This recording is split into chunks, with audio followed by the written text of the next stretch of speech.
Pengertian dari konsep sumber belajar. Konsep sumber belajar adalah elemen penting dalam pendidikan yang mencakup segala bentuk sumber daya yang digunakan oleh peserta didik dan pendidik untuk mencapai tujuan pembelajaran. Sumber belajar ini bisa berupa bahan cetak, media elektronik, lingkungan fisik, serta sumber daya manusia memberikan informasi, keterampilan, atau dukungan belajar.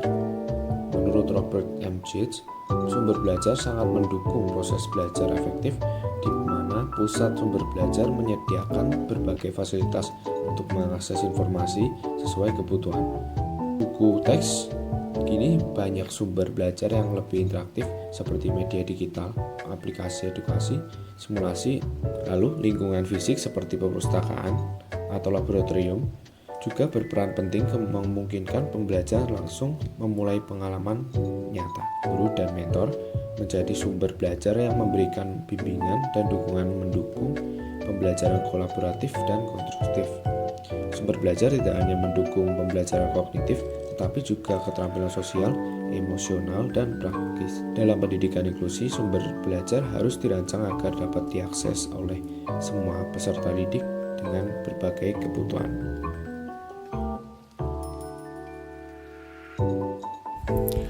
Selanjutnya, di sini saya akan menjelaskan bentuk sumber belajar. Jadi, Association of Education, Communication, and Technology mengelompokkan sumber belajar menjadi 6 kategori, yaitu yang pertama pesan. Pesan merupakan suatu informasi atau ajaran yang disampaikan dari satu pihak ke pihak lain, baik dalam bentuk gagasan, fakta, makna, maupun data. Pesan ini dapat berupa komunikasi lisan, tulisan, atau simbol-simbol yang berfungsi untuk menyampaikan suatu pemahaman atau pengetahuan kepada penerimanya.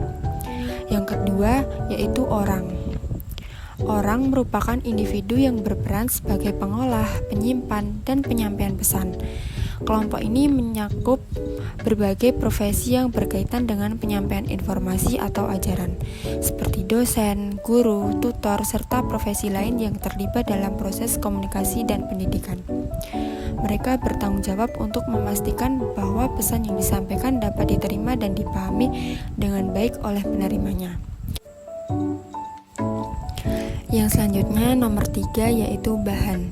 Bahan merujuk pada perangkat lunak yang berisi pesan yang akan disampaikan kepada penerima. Pesan ini dapat disajikan melalui penggunaan alat atau perangkat keras, atau bahkan secara mandiri tanpa alat tambahan. Berbagai program media masuk dalam kategori ini, seperti presentasi, film, audio, video, modul, majalah, dan buku, yang berfungsi sebagai sarana penyampaian informasi atau pendidikan. Yang keempat yaitu alat. Alat merupakan perangkat keras yang digunakan untuk menyampaikan pesan yang terkandung dalam bahan atau materi. Alat ini berfungsi sebagai medium untuk menyajikan pesan kepada penerima. Contoh alat yang sering digunakan termasuk proyektor, perangkat pemutar video, tape record, dan perangkat elektronik lainnya yang mengandung penyampaian materi. Yang selanjutnya nomor 5 yaitu teknik. Teknik merupakan prosedur atau metode yang dirancang untuk mengoptimalkan penggunaan bahan, alat, manusia, dan lingkungan dalam proses penyampaian pesan. Teknik ini mencakup berbagai pendekatan yang bertujuan untuk meningkatkan efektivitas komunikasi, seperti metode pengajaran berbasis modul, simulasi, demonstrasi, sesi tanya jawab, dan lainnya. Teknik yang dipilih harus disesuaikan dengan tujuan pembelajaran dan karakteristik peserta didik. Selanjutnya ada pengembangan sumber belajar. Dalam pengembangan sumber belajar terdapat 3 prinsip, yaitu yang pertama, dasar pengembangan. Dalam pengembangan sumber belajar di satuan pendidikan didasari oleh beberapa pertimbangan, yaitu adanya perkembangan pada ilmu pengetahuan, teknologi, dan seni yang begitu pesat sehingga materi pembelajaran yang ada dalam buku teks tidak dapat mengimbanginya. Kemudian, terbatasnya waktu untuk belajar secara tatap muka antara pendidik dan peserta didik dan tidak cukup untuk mencakup semua pokok bahasan pembelajaran sehingga tidak dapat mencapai kompetensi yang telah ditetapkan. Kemudian, peserta didik memiliki gaya belajar yang berbeda-beda sehingga tidak mungkin untuk memenuhi semuanya di dalam kelas. Kemudian peserta didik perlu dilatih untuk mencari, menemukan, mengolah, dan menggunakan informasi secara mandiri. Kemudian pemanfaatan sumber belajar yang sudah ada harus secara optimal dan terintegritas kreativitas dengan proses pembelajaran di kelas untuk efektivitas dan efisiensi proses pembelajaran. Kemudian yang terakhir, pusat sumber belajar dapat digunakan untuk mengatasi berbagai permasalahan pembelajaran dan mengajar dengan cara-cara yang kreatif dan inovatif dengan berfokus pada kebutuhan belajar peserta didik. Kemudian yang kedua ada tujuan pengembangan. Terdapat beberapa tujuan dalam pengembangan sumber belajar, yaitu yang pertama untuk memenuhi kebutuhan peserta didik dalam belajar sesuai dengan gaya belajarnya. Yang kedua, memberikan kesempatan bagi peserta didik untuk memilih sumber belajar yang sesuai dengan karakteristiknya. Yang ketiga, mengatasi masalah individual dari pendidik dan peserta didik. Kemudian yang keempat, memberikan kesempatan kepada peserta didik untuk mengembangkan berbagai model pembelajaran. Yang kelima, membantu pendidik untuk mengatasi masalah-masalah dalam pengembangan sistem pembelajaran. Yang keenam, mendorong pembelajaran yang kreatif dan inovatif.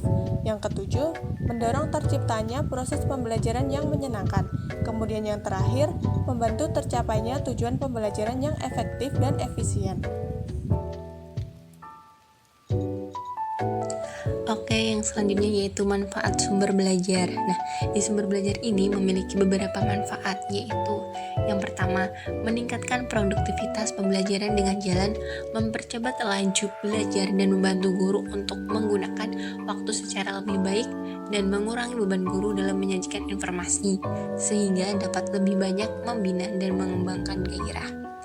Yang kedua yaitu memberikan kemungkinan pembelajaran yang sifatnya lebih individual dengan cara mengurangi kontrol guru yang kaku dan tradisional dan memberikan kesempatan bagi siswa untuk berkembang sesuai dengan kemampuannya. Yang ketiga, memberikan dasar yang lebih ilmiah terhadap pembelajaran dengan cara perancangan program pembelajaran yang lebih sistematis dan pengembangan bahan pengajar yang dilandasi oleh penelitian. Yang keempat, lebih memantapkan pembelajaran dengan jalan peningkatan kemampuan sumber belajar dan penyajian informasi dan bahan secara lebih konkret. Yang kelima yaitu memungkinkan belajar secara seketika, yaitu mengurangi kesenjangan antara pembelajaran yang bersifat verbal dan abstrak dengan realitas yang sifatnya konkret, memberikan pengetahuan yang sifatnya langsung. Dan yang terakhir yaitu yang keenam, memungkinkan penyajian pembelajaran yang lebih luas dengan menyajikan informasi yang mampu menembus batas geografis.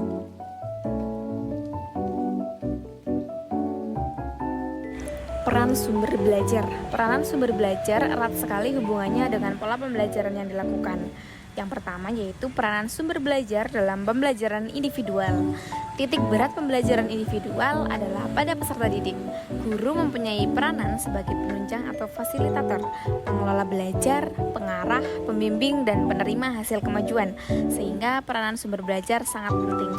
Pola komunikasi dalam pembelajaran individual ada 3 pendekatan, diantaranya frontline teaching methods, yaitu guru berperan menunjukkan sumber belajar yang perlu dipelajari secara langsung bisa berupa buku, video, atau bahan lainnya. Yang kedua ada Keller Plan, yaitu pendekatan yang menggunakan teknik PSI yang ditunjang dengan berbagai sumber berbentuk audiovisual. Yang ketiga ada metode proyek, peranan guru sebagai penasehat dibanding peserta didik bertanggung jawab dalam kegiatan belajar. Yang kedua, peranan sumber belajar dalam belajar klasikal. Pola komunikasi dalam belajar klasikal yang dipergunakan adalah komunikasi langsung antara guru dengan peserta didik. Hasil belajar sangat tergantung oleh kualitas guru karena guru merupakan sumber belajar utama. Pemanfaatan sumber belajar selain guru sangat selektif dan sangat ketat di bawah petunjuk dan kontrol guru. Peranan sumber belajar secara keseluruhan seperti terlihat dalam pola komunikasinya. Selain guru rendah, keterbatasan penggunaan sumber belajar terjadi karena metode pembelajaran yang utama hanyalah metode ceramah. Menurut Percival N. Ellington, bahwa perhatian yang penuh dalam belajar dengan metode ceramah makin lama makin menurun drastis. Yang ketiga ada peranan sumber belajar dalam belajar kelompok. Pola komunikasi dalam belajar kelompok menurut Derek Raunter dalam bukunya menyajikan pola komunikasi yang secara umum ditetapkan dalam belajar, yaitu pola sessions atau diskusi singkat. Sumber belajar yang digunakan adalah materi yang digunakan sebelumnya. Yang kedua ada controlled discussion, yaitu diskusi di bawah kontrol guru dengan sumber seperti buku atau materi audiovisual.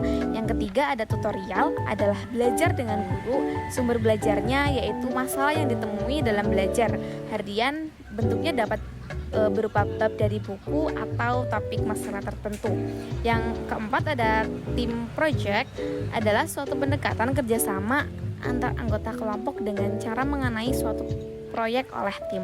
Yang kelima ada simulasi, yaitu presentasi untuk menggambarkan keadaan yang sesungguhnya.